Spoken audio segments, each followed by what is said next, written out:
vamos a hablar, hermanos, acerca de Apocalipsis. Eso lo vamos a dejar para nuestro hermano Ricardo, que va a estar llevando el tema. Lo va a retomar en algunas semanas. Y hoy vamos a hablar de otro libro de la Biblia, hermanos. No vamos a ver todo el libro, pero vamos a estar en uno de los profetas menores. El primero de los profetas menores. ¿Cuál es el primero de los profetas menores, hermanos? Si ya lo dijeron. ¿Quién lo dijo? Dígalo fuerte, hermano. ¿No es Oseas? Oseas, ¿no? Sí, hermano Alfonso. Sí, es el libro de Oseas, ¿no? Vamos a estar viendo un poquito del libro de Oseas. Y bueno, solamente como un poquito de contexto de este libro, como una pequeña, ¿cómo que sería? Breve introducción del libro. Oseas es el primero de los profetas menores, y no porque sea menos importante, hermanos. El título de menores viene porque son más chiquitos los libros, pero son igual importantes que cualquier otro libro de la Biblia. El libro del autor se llama Oseas, y Oseas significa Salvador. Son cosas curiosas. Oseas vivió durante el reinado de Jeroboam II. Oseas, él profetizaba, o él sirvió su ministerio, si quieren ocupar esta palabra, para lo que es el reino del norte, el reino de Samaria. ¿Se acuerdan que Israel se divide después de la muerte de Salomón? Unos se van al norte y unos se quedan en el sur. La capital del norte era Samaria, la capital del sur es como examen, Jerusalén. Muy bien, hermano.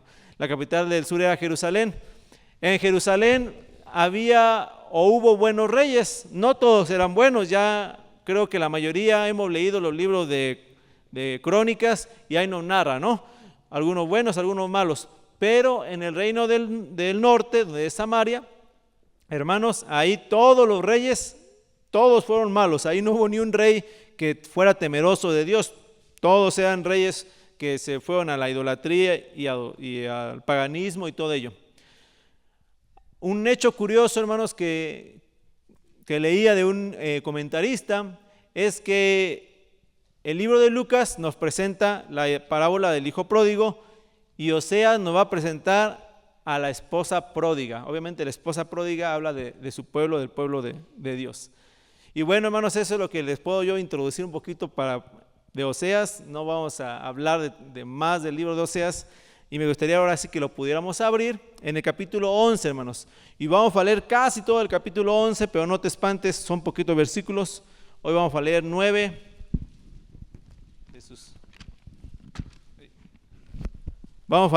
de sus 12 versículos que tiene este libro de Oseas. Y como hoy no fui necesidad de ponerles proyección, le voy a pedir que sí abran sus Biblias, hermanos, para que me puedan acompañar, porque tampoco tengo pantalla, porque los hermanos de proyección no pudieron asistir el día de hoy. Así que te voy a pedir que abras tu Biblia en el libro de Oseas. Acuérdate que Oseas es en el Antiguo Testamento. Ya veo algunos que lo están buscando todavía, lo están hojeando. Sigue, tú puedes encontrarlo. Está después de Daniel. Ya lo tienes, Benji. Sí, casi. Muy bien, hay que echarle ganas con nuestro libro de la Biblia. Yo sé que no todos nos los hemos memorizado, tal vez. Bueno, voy a empezar a leer. Dice la Biblia de esta manera: cuando Israel era muchacho, yo lo amé, y de Egipto llamé a mi hijo. El verso 2 del capítulo 11, hermanos. Cuanto más yo los llamaba, tanto más se alejaban de mí. A los baales sacrificaban y a los ídolos ofrecían sahumerios. Yo con todo eso enseñaba a andar al mismo Efraín, tomándole de los brazos, y no conoció que yo le cuidaba. Con cuerdas humanas los atraje, con cuerdas de amor, y fui para ellos como los que alzan el yugo de sobre su cerviz, y puse delante de ellos la comida. No volverá a tierra de Egipto, sino que el asirio mismo será su rey, porque no se quisieron convertir. Verso 6, caerá espada sobre sus ciudades y consumirá sus aldeas. Las consumirá a causa de sus propios consejos. Entre tanto, mi pueblo está adherido a la rebelión contra mí. Aunque me llaman el Altísimo, ninguno absolutamente me quiere enaltecer. Verso 8, ¿cómo podré yo abandonarte, oh Efraín? ¿Te entregaré yo, Israel? ¿Cómo ¿podré yo hacerte como Adma o ponerte como Seboim? Mi corazón se conmueve dentro de mí, se inflama toda mi compasión. No ejecutaré el ardor de mi ira, ni volveré para destruir a Efraín, porque Dios soy y no hombre, el santo del medio de ti, y no entraré en la ciudad. Hasta aquí vamos a detener nuestra lectura, hermanos. El título del mensaje se llama El llamado de Dios a la intimidad. El llamado de Dios a la intimidad. Y bueno, el día de hoy, hermano, vamos a ver cómo Dios deseaba en el libro de Oseas tener intimidad con su pueblo. Y vamos a ver cómo hoy Dios desea tener intimidad con sus hijos, con su novia, con su esposa. La intimidad que Dios desea se puede traducir también en cercanía, se puede traducir también en conexión, en calidez. Es ese tipo de intimidad que Dios mismo ilustró con el matrimonio, hermanos. Porque la intimidad en el matrimonio implica la capacidad de compartir pensamientos, de compartir sentimientos, se comparten miedos, se comparten sueños, deseos, cosas auténticas. Y cuando tú estás en el matrimonio, tú hablas esas cosas sin temor a que seas juzgado por tu pareja. La persona que más me conoce, hermanos, es mi esposa. Y yo soy la persona que más la conoce a ella. Yo conozco los miedos de mi esposa. Ella conoce mis temores. Yo conozco cuando a ella le preocupa algo. Ella sabe cuando yo también me preocupo por alguna cosa. Cuando nos molestamos, sabemos que nos molestamos. Por algo nos molestamos. Y en el matrimonio se comparten, hermanos, los temores. Ella sabe cuáles son también mis deseos, mis sueños. También conoce mis luchas, hermanos. ¿Con qué cosa estamos luchando? Planeamos juntos. Lloramos juntos en los malos momentos, reímos mucho en los buenos momentos. Eso es lo que es mi matrimonio, eso es lo que es la intimidad en nuestro matrimonio, el compartir, el disfrutar, el tener conexión, el tener cercanía, porque así debe de ser, hermanos. Así es como es un matrimonio, o así es como debe de ser. No somos perfectos.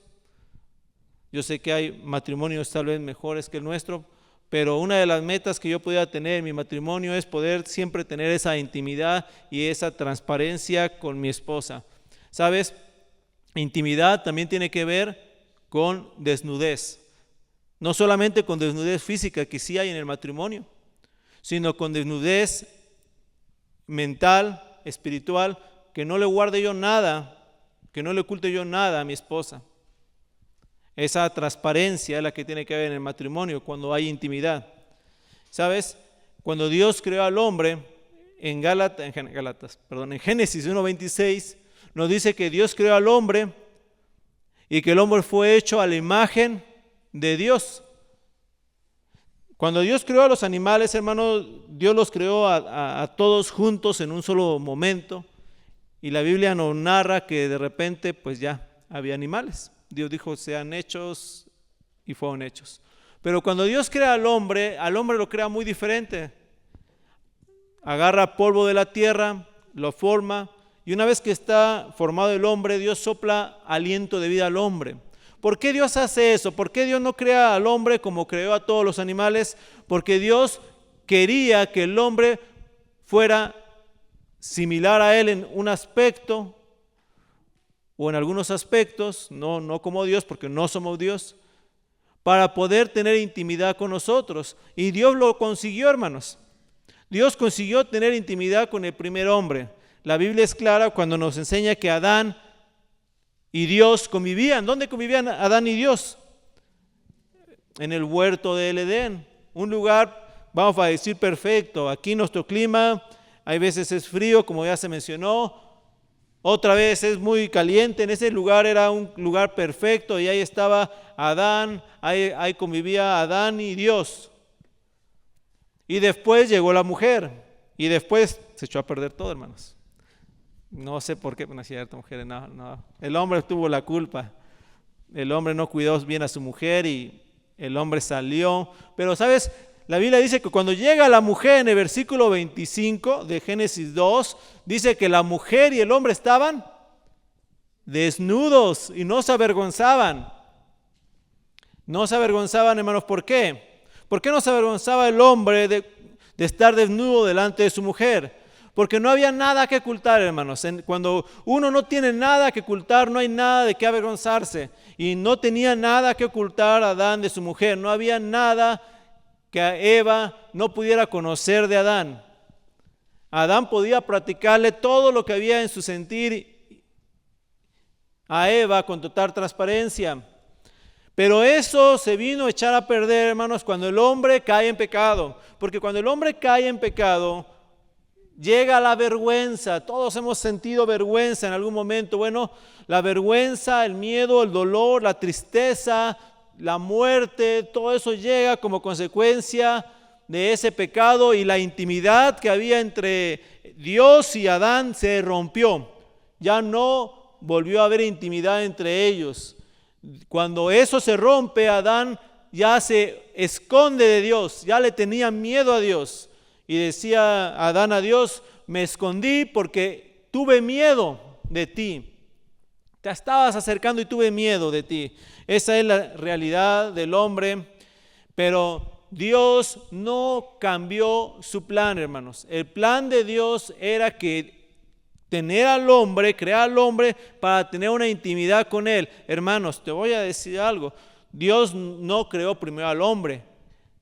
Podemos entender que los primeros seres creados, ¿quiénes fueron? Los seres espirituales, ángeles y todo lo que hay en el cielo. Dios los creó a ellos primero. No sé cuánto tiempo pasaría desde que Dios creó a los ángeles al tiempo que nos creó a nosotros, no lo sé. Pero todos sabemos, hermanos, que los ángeles no son eternos, que en algún momento no existían ángeles, que en algún momento no había nada más que Dios, porque los ángeles tuvieron un inicio, al igual que nosotros como hombres. Entonces Dios en un momento era Dios Padre, Dios Hijo y Dios Espíritu Santo, y ellos vivían o existían desde la eternidad, antes de que el tiempo existiera, antes de la materia. Dios ya estaba ahí. Él no tiene inicio, ni tendrá final. Y Dios, estando ahí en la eternidad, no estaba solo, hermanos. Dios no se sentía triste. Dios no estaba deprimido. Dios no estaba aburrido, porque Dios es completo en sí mismo. Pero Dios quiso crear ángeles. Y después de los ángeles, Él quiso crear a seres semejantes a Él, para que pudiéramos estar con Él el resto de la eternidad. Pero no quiso crearnos como animales, solamente como un animal de compañía. Nos quiso crear como personas con las que Él pudiera compartir y nosotros pudiéramos compartir con Él. Que pudiera haber una relación estrecha, hermanos. Eso se echó a perder con el pecado. Pero el plan de Dios seguía adelante y Dios nunca cambió su plan. Dios nunca ha dejado de llamar a sus hijos pródigos, hermanos. Dios nunca ha dejado de amar a su esposa pródiga. Él nunca ha dejado de buscar a sus ovejas perdidas, hermanos. Verso 1 del libro de Oseas, del capítulo 11. Ahí empieza a hablar en una manera muy poética Oseas y dice: cuando Israel era muchacho, dice Dios, yo lo amé, y de Egipto llamé a mi hijo. Pero fíjate lo que dice el versículo 2: cuanto más yo los llamaba, tanto más se alejaban de mí. ¿De quién está hablando aquí Dios? Está hablando del pueblo de Israel, aquel pueblo que Dios había sacado de Egipto, aquel pueblo que Dios había alimentado con maná del cielo, aquel pueblo que Dios le había dado agua de la roca, pero la palabra de Dios dice que cuanto más Dios los amaba, más ellos se alejaban ¿de quién? De Dios. Ese pueblo de Israel era un pueblo duro, hermanos. No se quería someter a su Dios. Se rebelaba contra su Dios una y otra vez. Pero la palabra no termina aquí. Dice el versículo 3, con todo eso que hacía el pueblo de Israel, enseñaba a andar al mismo Efraín, tomándole de los brazos, y no conoció que yo le cuidaba. Me encanta esta ilustración, hermanos, porque aquí Dios está hablando, y yo lo entiendo porque tengo ahorita un bebé pequeño, pero si tú has tenido un hijo pequeño, también lo vas a entender, porque Dios está diciendo, yo le enseñaba a caminar a Efraín. Lo agarraba de la manita y lo llevaba caminando, y yo lo estaba cuidando de que no se cayera. Dice, con todo, yo le enseñaba a caminar. Yo estaba ahí al lado de Efraín, tomándole en los brazos, pero dice la Biblia nuevamente, pero no conoció que yo le cuidaba. O sea, aunque yo lo llevaba de los brazos, Efraín, mi pueblo, no se dio cuenta que yo lo estaba cuidando. No se dio cuenta. Y en lugar de alabar a Dios, el pueblo cada vez hacía cosas más abominables.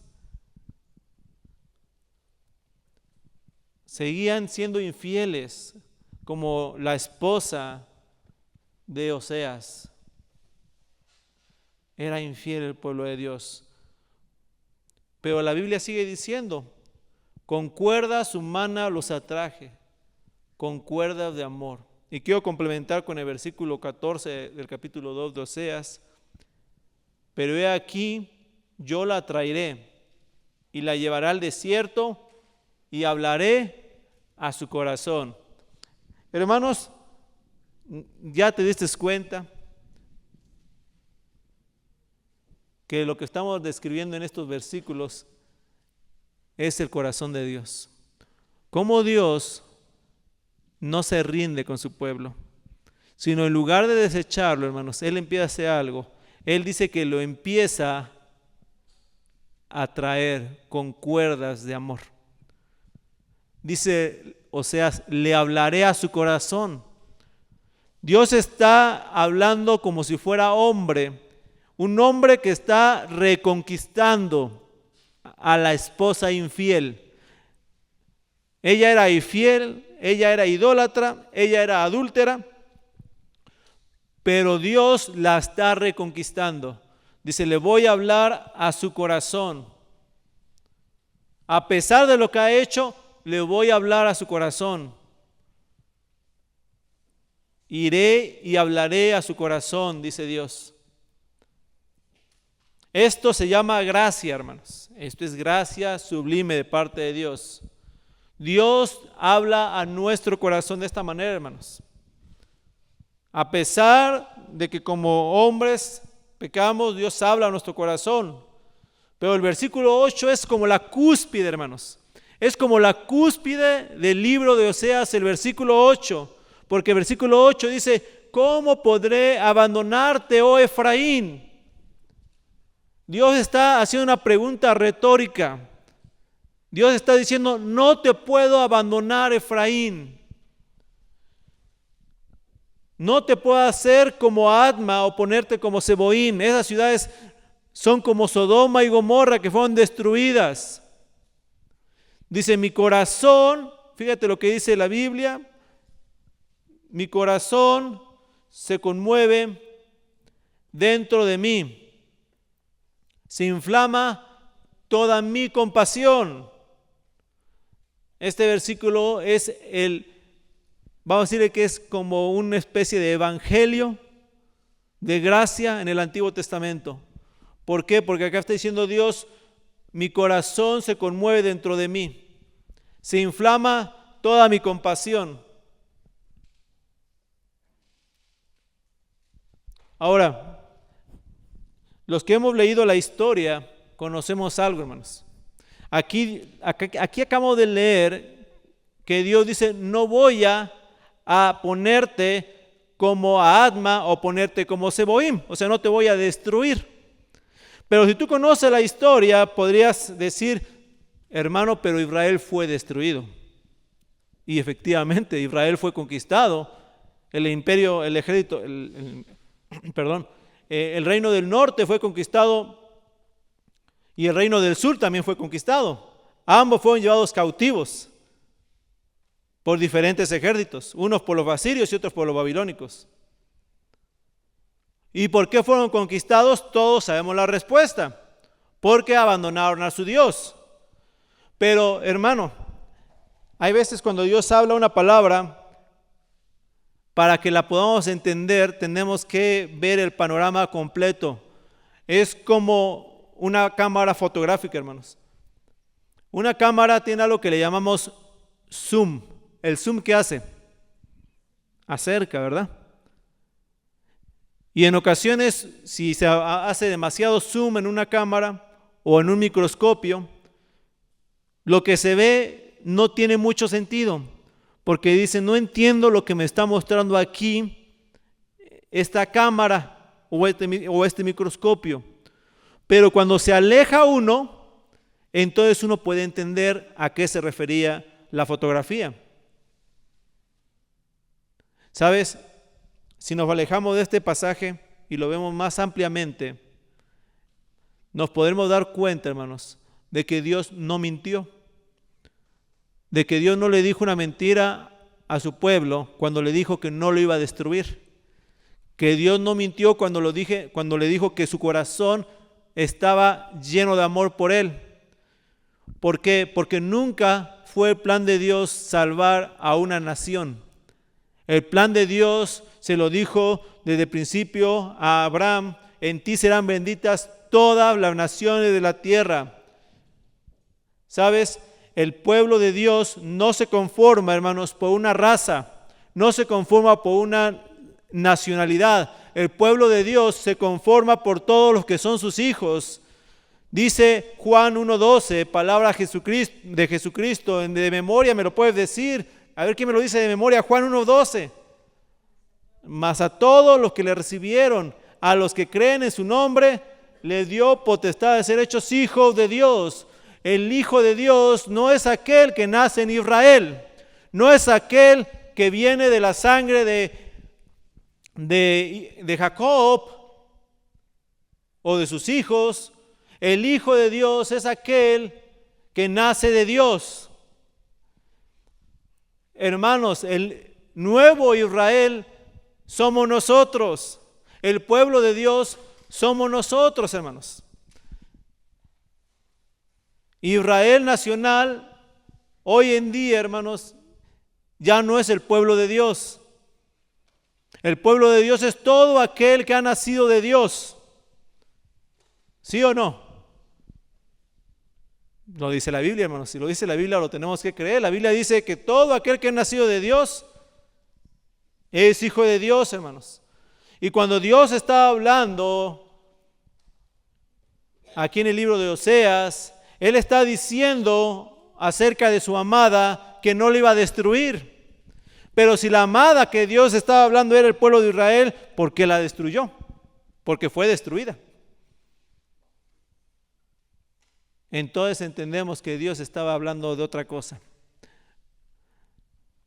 Le pasó como a veces puede pasarnos como le pasó a Juan el Bautista. Cuando Juan el Bautista le dice a Jesucristo, manda a preguntarle, ¿qué mandó a preguntar Juan Bautista? ¿Qué mandó a preguntar? Pregúntenle si él es el Mesías o vamos a esperar a otros. ¿Por qué preguntó eso Juan el Bautista, hermanos? ¿Por qué? ¿Por qué preguntó eso? Porque estaba en la cárcel y la profecía del Mesías decía que Jesucristo venía a liberar a los cautivos. Entonces Juan dice, ¿por qué estoy en la cárcel si el Mesías viene a liberar a los cautivos?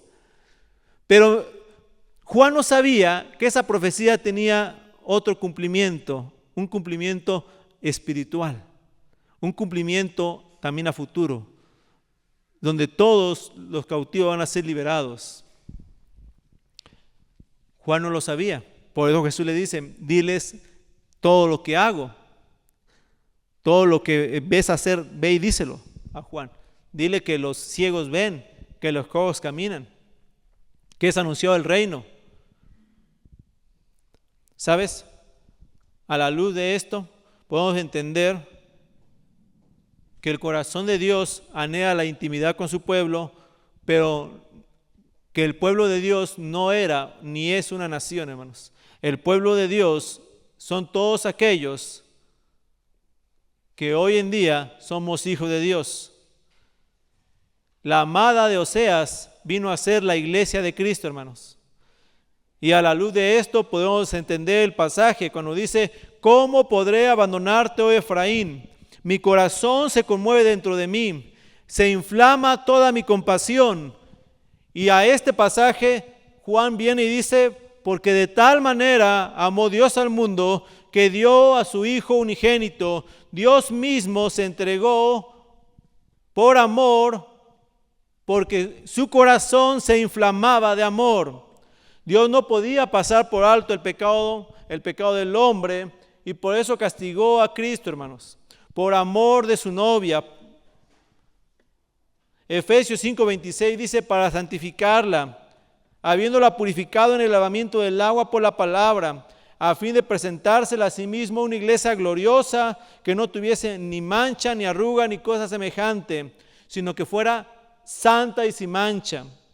Dios remitió todos nuestros pecados por medio de la cruz del Calvario, hermanos. Isaías 53:4: ciertamente Él llevó nuestras enfermedades y sufrió nuestros dolores. Y nosotros le tuvimos por herido de Dios, por azotado y herido de Dios y abatido. Mas Él herido fue por nuestras rebeliones, molido por nuestros pecados. El castigo de nuestra paz fue sobre Él, y por su llaga fuimos nosotros curados, hermanos. El corazón de Dios anhela la intimidad con su pueblo, hermanos. Y las palabras del profeta siguen haciendo eco. Mi corazón se conmueve dentro de mí, se inflama toda mi compasión. Dios anhela la intimidad con su pueblo, y el pueblo de Dios, por supuesto, anhela la intimidad con su Dios.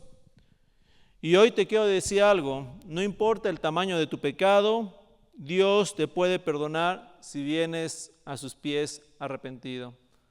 Dios anhela tener una intimidad contigo, pero no sé si tú anheles tener una intimidad con Dios.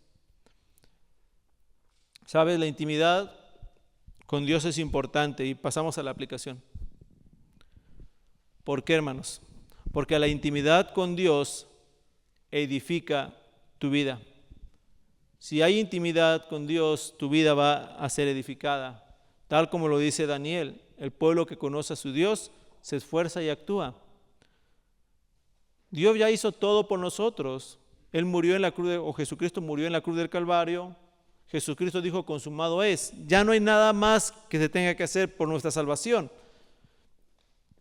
Y Dios no te pide que memorices toda la Biblia para que entres al cielo. Dios tampoco te pide que vayas de rodillas a algún lugar. Somos salvos por gracia.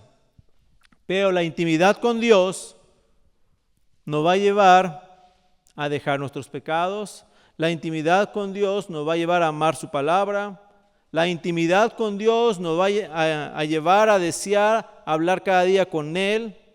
Y cuanto más íntima sea nuestra relación con Dios, más santa podrá ser tu vida. Es causa y efecto, hermanos. Más cerca de Dios, más alejado del pecado. Así funciona esto. Hermano, recuerda que la vida cristiana no se trata de vivir asfixiado por reglas o normas. No se trata de venir el domingo arrastrando los pies. No se trata de pasar un rato muerto de aburrimiento leyendo la Biblia. No, hermanos, todo lo anterior va a venir como resultado: el querer obedecer, el querer venir el domingo, el querer leer la Biblia. Todo viene como resultado de una comunión con Dios, de una intimidad con Dios. Pero la falta de intimidad con Dios, hermanos, destruye tu vida. La falta de intimidad con Dios destruye tu vida. Oseas 4:6 dice que su pueblo fue destruido por falta de conocimiento. Cuando un cristiano, hermanos, deja la intimidad con su Padre, cuando un cristiano se aleja de su Padre, ya no desea buscarle, Cuando un cristiano, en lugar de tener esa desnudez delante de Dios, donde Dios conoce todo tu corazón y tú se lo muestras, cuando un cristiano empieza a cubrir área de su vida, ese hombre empieza a poner la primera piedra para que toda su vida caiga, hermanos. Recuerda que la intimidad es transparencia.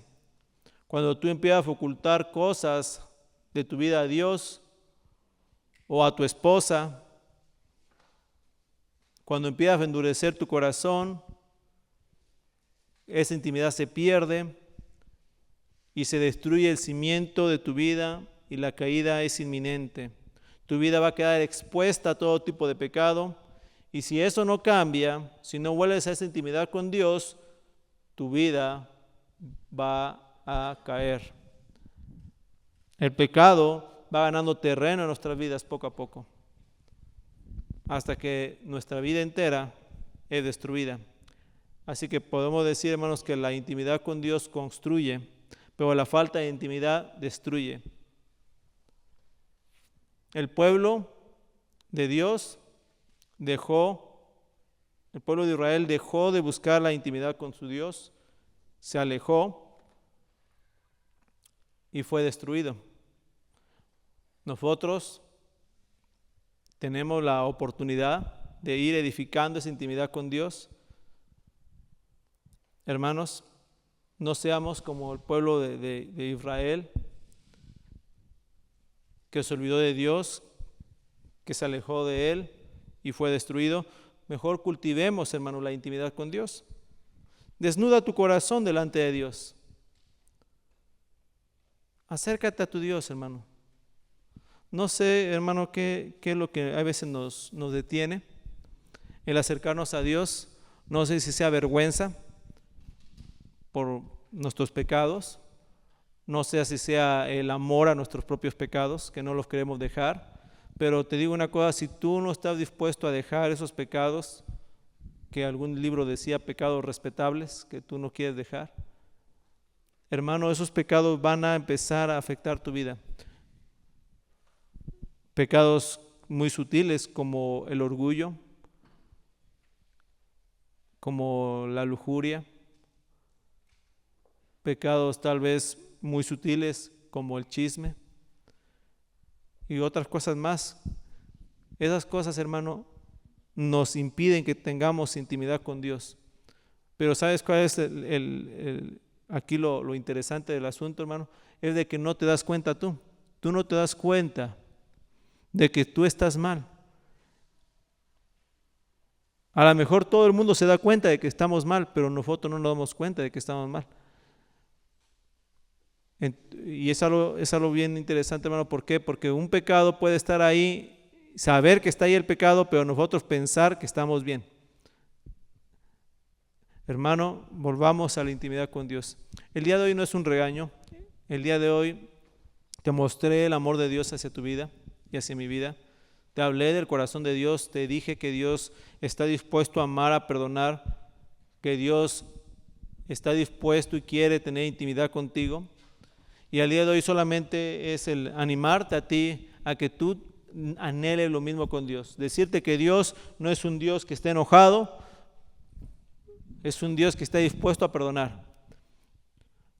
Yo no sé, muchos tienen concepto de Dios como un Dios lleno de odio, de ira, pero sí hay un lugar para la ira de Dios, ese lugar es el infierno, ahí va a ser la ira de Dios, pero si no estás en el infierno todavía, entonces todavía no estás en la ira de Dios. Dios no está enojado. Hoy es tiempo y hoy tienes oportunidad de venir a Dios, de pedirle perdón a Dios por tus pecados, de abrazar su gracia y seguir adelante. Dice Pablo, dejando todo, olvidando todas las cosas atrás, dejando toda la vida pasada atrás y siguiendo adelante, hermano. Te invito a que puedas seguir adelante con Dios, a que le busques a Dios cada día más, a que puedas anhelar tener una comunión con Dios. La falta de comunión, hermanos, destruye las vidas terriblemente, la falta de intimidad. Y puede que tengas 20, 30 años de cristiano no estás exento, hermano. Cristianos con más años que tú han caído. Puede que a lo mejor digas, yo soy pastor, tampoco estás exento. Pastores con más experiencia que tú han caído. Puede que digas, yo soy ministro de alabanza, no estás exento. Hermanos que tienen renombre a nivel mundial han caído. ¿Y por qué han caído, hermanos?